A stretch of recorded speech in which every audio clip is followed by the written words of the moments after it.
প্রিয় ভিউয়ার্স, আসসালামু আলাইকুম। আশা করছি যে যেখান থেকে দেখছেন আল্লাহর রহমতে সবাই সুস্থ এবং ভালো আছেন। সবাই ভালো থাকেন, সুস্থ থাকেন, এটাই আমার কামনা। অসুস্থতার কারণে এই কয়দিন আমি ভিডিও আপলোড করতে পারিনি, তাই আপনাদের কাছে আমার প্রত্যাশা ভিডিওটি স্কিপ না করে ফুল ওয়াচ করে আমার পাশে থাকার অনুরোধ রইল। তাই আমি গোলাপ পিঠার জন্য প্রথমে আমি একটি পাতিল বসিয়ে দিয়েছি আর তাতে দিয়ে দিয়েছি 1 কাপ পরিমাণ পানি। পানিটা ফুটে এসেছে, এখন আমি দিয়ে দিয়েছি হাফ চা চামচ লবণ। এখন আমি দিয়ে দিব 1 কাপ পরিমাণ চালের গুঁড়ো।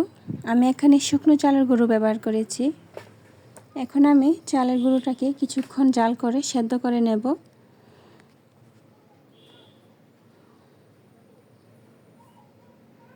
আমার চালটা সেদ্ধ হয়ে এসেছে, এখন আমি এটাকে একটা চামচ দ্বারা নেড়ে মিশিয়ে নেব।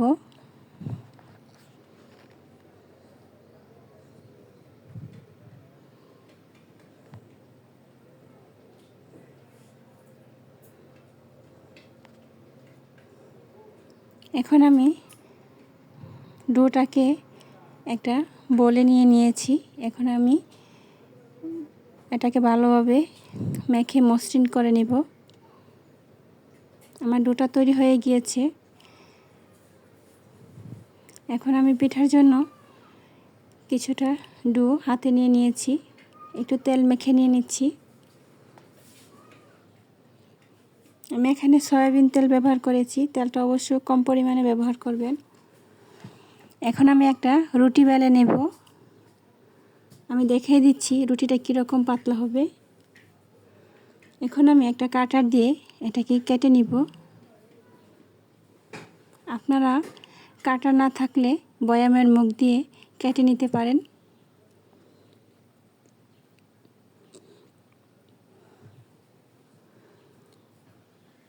কাটার পরে যে ডোটা রয়ে গেছে রুটিটা, এটা আমি উঠিয়ে নিয়েছি। এখন আমি ছোট ছোট রুটিগুলোকে কেটে নিব মাঝখান দিয়ে সমান করে।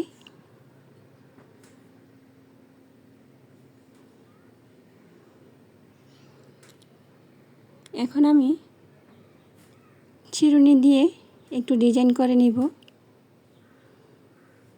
আপনারা চাইলে এটা না করলেও পারেন, কিন্তু এটা করলে পিঠাটা দেখতে খুব সুন্দর লাগে।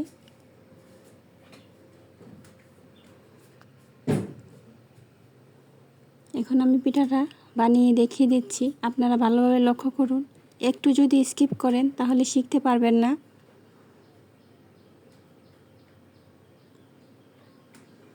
আমি একে একে নিয়ে নিচ্ছি আর চেপে লাগিয়ে দিচ্ছি।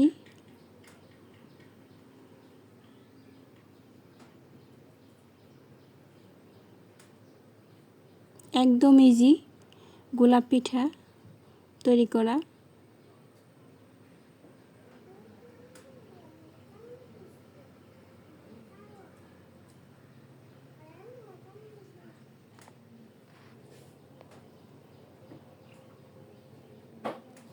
আমার পিঠাটা তৈরি হয়ে গিয়েছে, আপনারা দেখতে পাচ্ছেন পিঠাটি দেখতে কতটা সুন্দর লাগছে। এভাবে আমি সবগুলো পিঠা তৈরি করে নেব। আপনারা দেখতে পাচ্ছেন আমি একে একে সবগুলো পিঠা তৈরি করে নিয়েছি।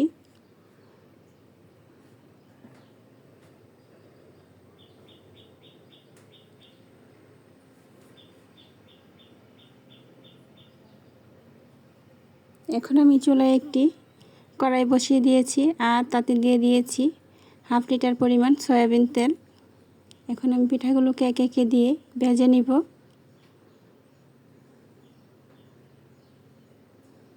আমার পিঠাগুলো দেওয়া শেষ, এখন আমি পিঠাগুলোকে একটু নেড়ে দিব।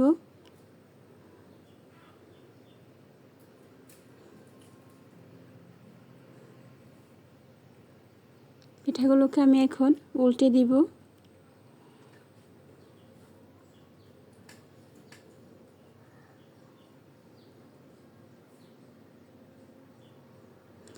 পিঠাটা ভাজার সময় যদি আপনারা তেলটা একটু বেশি ব্যবহার করেন তাহলে পিঠাগুলো ভেঙে যাবে না।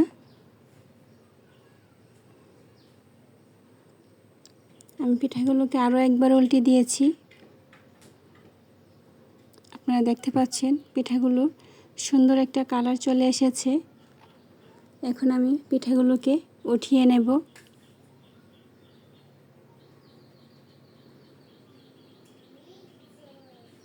আমার পিঠাগুলো সবগুলো ভাজা হয়ে গিয়েছে।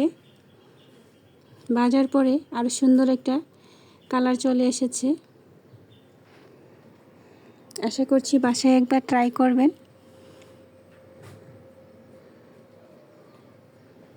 এখন আমি পিঠাগুলোকে শিরাই দেওয়ার জন্য একটা শিরা তৈরি করে নেব। শিরা তৈরির জন্য আমি এখানে 1 কাপ চিনি আর তাতে দিয়ে দিয়েছি 1 কাপ পরিমাণ পানি, একটু লবণ, একটা হাল এলাচি, 2টা তেজপাতা আর 2টা এলাচি। আপনারা দেখতে পাচ্ছেন আমার শিরাটা তৈরি হয়ে এসেছে। এখন আমি এতে পিঠাগুলো দিয়ে দিব।